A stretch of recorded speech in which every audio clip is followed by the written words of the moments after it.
Magandang araw sa inyo dyan mga idol, no? For today's video idol, no?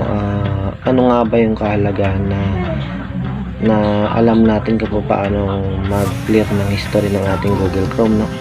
Sa mga hindi pa nakakalam dyan idol, na sa video na to idol, papakita ko kung ano ba yung halaga niyan at kung paano gagawin, no? At saka kung paano ba yung epekto niyan, no? Pag hindi natin alam yung process na yan, no?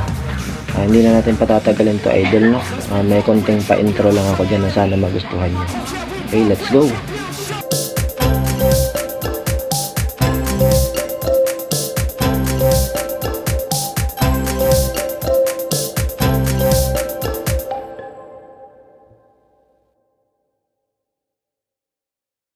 Ang araw sa inyo mga idol, no? Ang topic naman natin ngayon is paano ba mag-clear history, no, sa ating Google Chrome, no?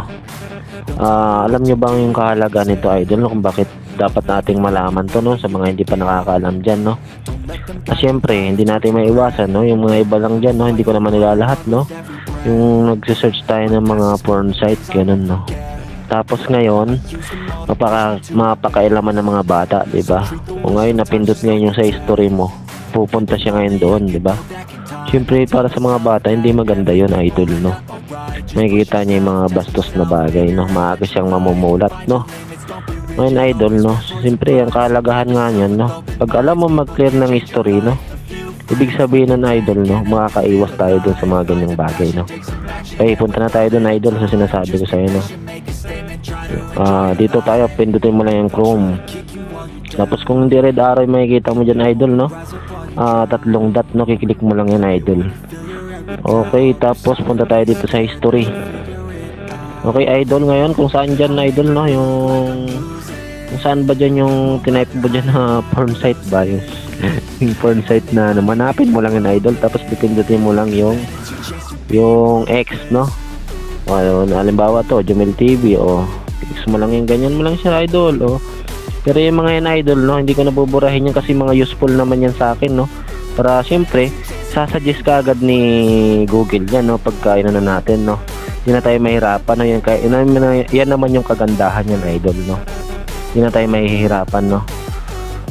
Isasuggest siya kaagad nga, no. Pero nga yun nga sinasabi ko sa pag yung mga porn site, no, hindi naman na kailangan natin yan, no, idol, no, kailangan natin burahin yan for the safe na rin, no, ng ating mga anak, no, for the safe of the children, no. Baka maaga silang mamulat dahil lang sa pagkakamali natin na yun, no. Yan yung kahalaga niyan idol. Maraming salamat sa panonood idol, no. Kung bago ka pa lang sa channel ko, no, i-hit mo na yung subscribe at ang notification bell para updated kayo sa mga bagong video na gagawin natin idol, no. Maraming salamat.